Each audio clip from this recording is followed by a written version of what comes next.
प्रभु। ब्रह्मा के परामर्श पर भगवान शिव इस धरती को स्वच्छ करना चाहते हैं। उन्होंने धरती को जलमग्न करने का निर्णय कर लिया है। आने वाली अमावस्या को आकाश से ऐसा वज्रपात होगा कि कानों को ध्वनि सुनाई नहीं देगी। ऐसी वर्षा होगी मनु कि मानो लगेगा कि आकाश में छेद हो गया। जल का एक रेला आएगा और यह धरती गहरे जल में डूब जाएगी। मैं तुम्हें डूबने से बचाना चाहता हूं मनु। मैं आपकी कृपा और अनुकंपा को कैसे धन्यवाद दूं, परंतु हे जगदीश्वर, जब समस्त धरती ही डूब जाएगी, मानव जाति ही नष्ट हो जाएगी, तो मैं अकेला बचकर क्या करूंगा? हे मनु, जीवन मानव से महानतर है। मानव को मृत्यु आ सकती है, परंतु जीवन कभी नहीं मरता। जिस प्रकार एक डाली से एक पुष्प टूटता है परंतु वहीं से दूसरा पुष्प भी फूटता है, उसी प्रकार जहां एक जीवन का अंत होता है वहीं पर दूसरा जीवन प्रारंभ होता है। एक पीढ़ी चली जाती है परंतु वहीं दूसरी पीढ़ी पहली पीढ़ी के स्थान को रिक्त नहीं रहने देती। यही जीवन की परंपरा है। तुम इसी परंपरा को अक्षुण्ण रखोगे, तुम इसी परंपरा को जीवित रखोगे। यही मेरा उद्देश्य है। आपके आदेश का पालन तो मेरा परम धर्म है प्रभु।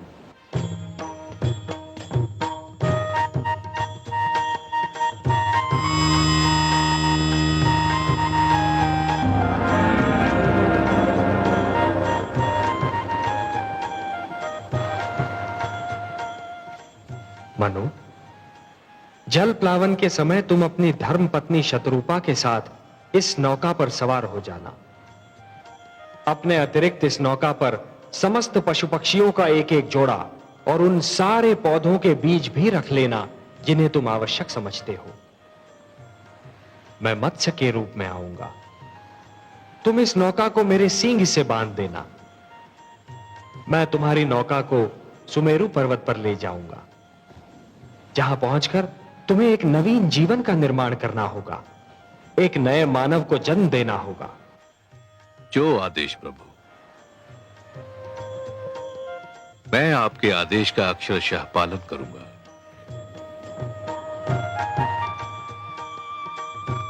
तथास्तु।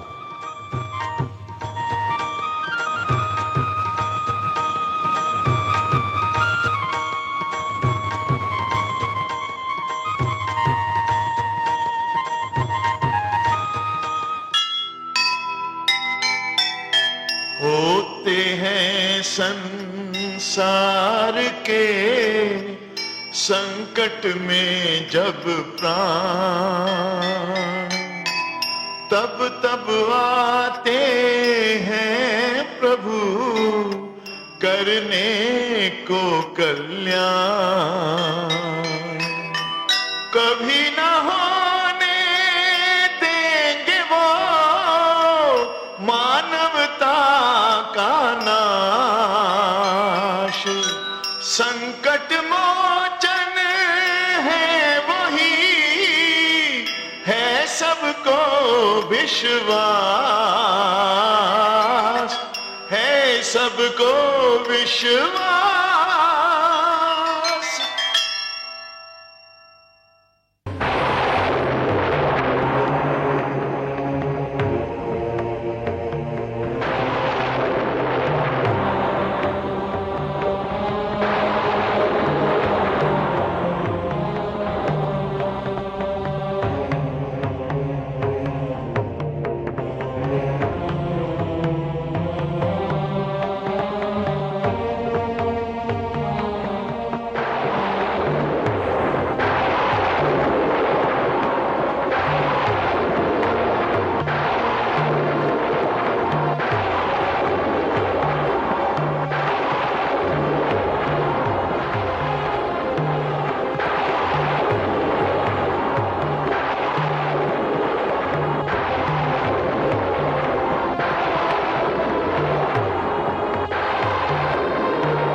के रूप में आऊंगा।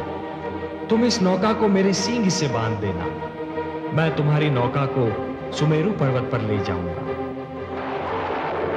हे सर्वेश्वर, आपने तो कहा था कि आप हमारी सहायता करेंगे।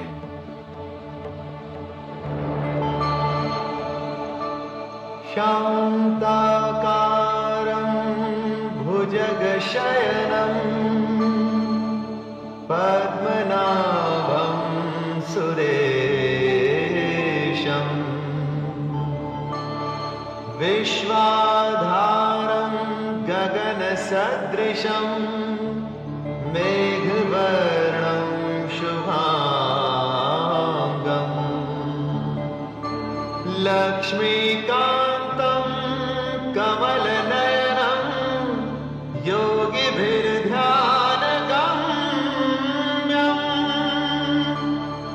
वन्दे विष्णुं भवभयहरं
स्वामी, यहाँ तो कुछ भी नहीं है। एकदम निर्जन स्थान लगता है। ऐसा मत कहो देवी, यहां हम हैं और यहां वो है जो कण कण में रमते हैं।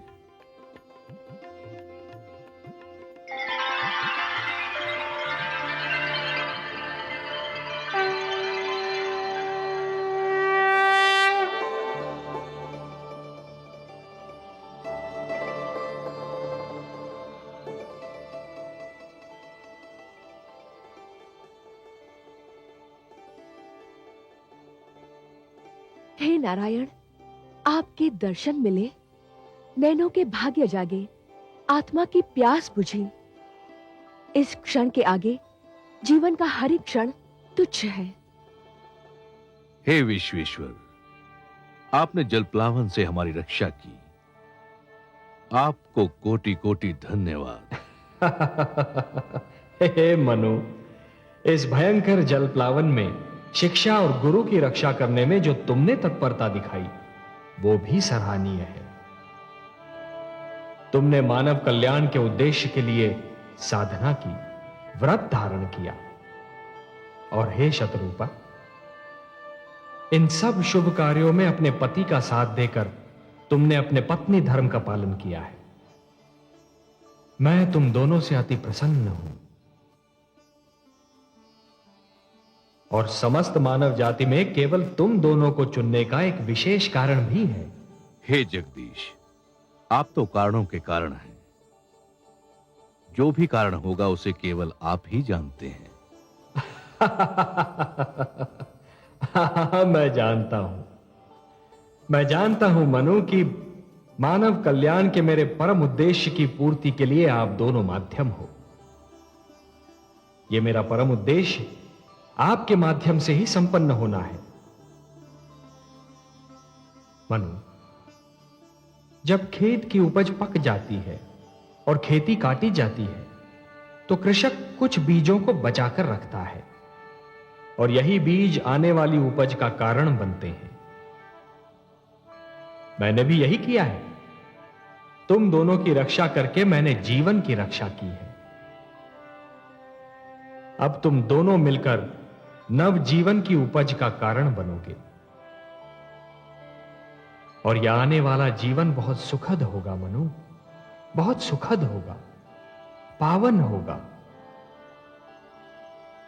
और तुमने सप्त ऋषियों के इस समूह को अपने साथ में लाकर एक बहुत बड़ा कार्य किया है, क्योंकि आने वाले जीवन की महान आवश्यकता होगी शिक्षा। हे सर्वव्यापी, हे रहस्य ज्ञाता, नवजीवन को जो शिक्षा मिलेगी वो तो केवल आप प्रदान कर सकते हैं। आप मुझे ज्ञान दीजिए, ये शिक्षा क्या होगी, कैसी होगी? हे वैवास्वत, मानव बड़ा विचित्र प्राणी है और उसका इतिहास भी उतना ही विचित्र है।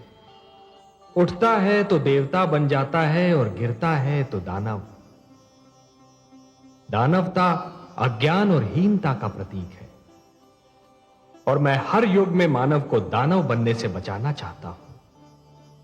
अर्थात मानव देवताओं की भांति अमर तो नहीं हो सकता, पर देवताओं की भांति संपूर्ण तो अवश्य हो सकता है। और उसे संपूर्ण बनाने का मूल मंत्र मुझे तुम्हें सौंपना था। और इसीलिए जलप्लावन से रक्षा के लिए मैंने तुम दोनों को चुना है। हे जगदीश्वर, आपको कोटि कोटि धन्यवाद। हे लक्ष्मीपति, आपकी जय हो। मैं तुम दोनों को यह उपहार सौंपता हूं जो समस्त मानव जाति की धरोहर है।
ये मेरे आप्त वचन है, ये मेरे वेद हैं, ये ऋग्वेद है।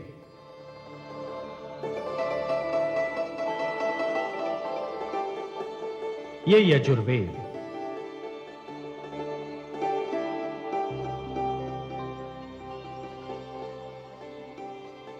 ये सामवेद है और ये अथर्ववेद।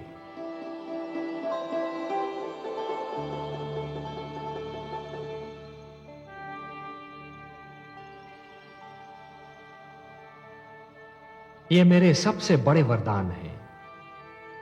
मानवता को ये मेरा उपहार है। ये मेरे आप्त वचन तुम्हें और तुम्हारे उपरांत आने वाली हर पीढ़ी को जीवन के नियमों का ज्ञान देंगे। कृपा हुई भगवान की, लिया मत्स्य अवतार, वेदों की रक्षा हुई, किया बड़ा उपकार। अंत हुआ हयग्रीव का, हुआ पाप का नाश, फैल गया संसार में चारों ओर प्रकाश, चारों ओर प्रकाश।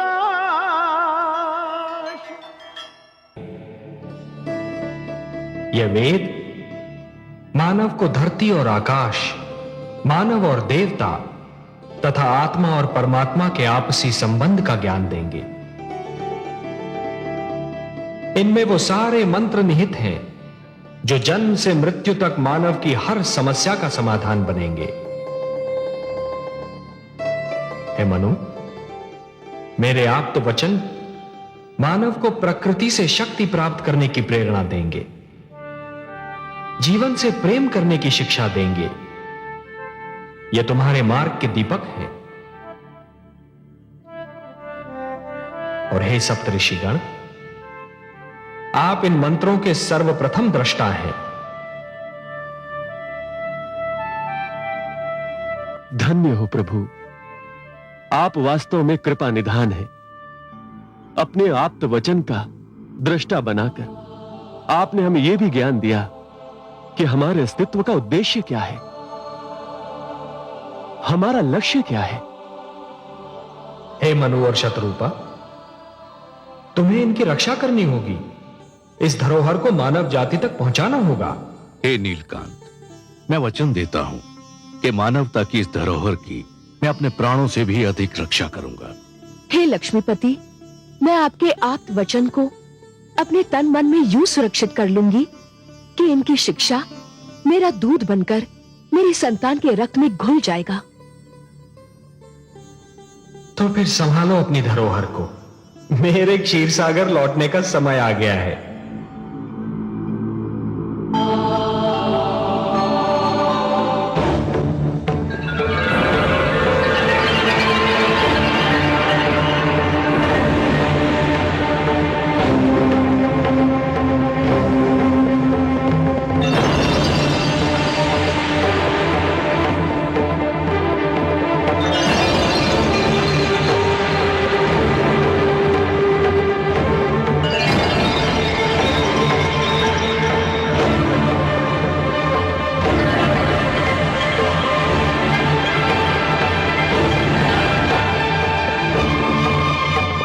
अब मैं तुमसे विदा लेता हूं।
मत्स्य रूप में अवतार लेते हुए देखकर मुझे पहली बार यह अनुभव हुआ कि ईश्वर होना कितना कठिन कार्य है। ईश्वरत्व की कठिनाइयों का अनुभव केवल ईश्वर ही कर सकता है। आपने अपना इतना सुंदर रूप छोड़कर मत्स्य रूप धारण किया। कितना कठोर था यह निर्णय। प्रिय, भक्तों के लिए तो मैं कुछ भी कर सकता हूं।